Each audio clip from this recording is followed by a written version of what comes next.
This video will show you how to save your Canva design to a USB drive. So open up Canva, and first you need to find the project that you want to save.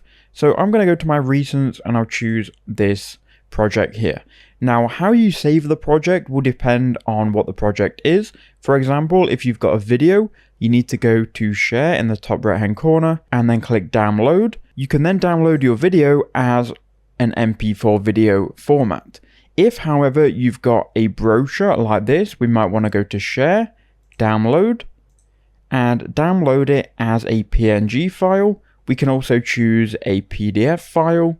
It just depends what you're trying to do with the project and what file type you need. For me, because I want to print this off, I'm going to choose PDF print. Then we can go ahead and click download, and that will then download your project and it should put it into the downloads folder.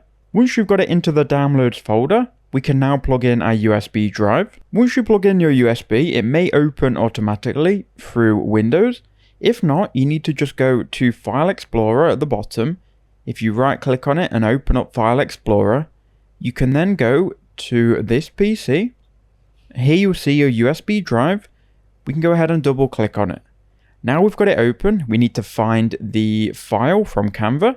So I'm going to right click on File Explorer again and open up a new one. Now we can find our downloads, so I'm going to click on the downloads folder. Here you'll see your file you've just downloaded from Canva. You can then right click on it, then click copy, then go back to your USB drive, which again is going to be in this PC, and then click on your USB. If you then right click into it, you can then click paste. You can now go ahead and close out of this, go to the upwards arrow in the bottom right click on your USB drive and click eject.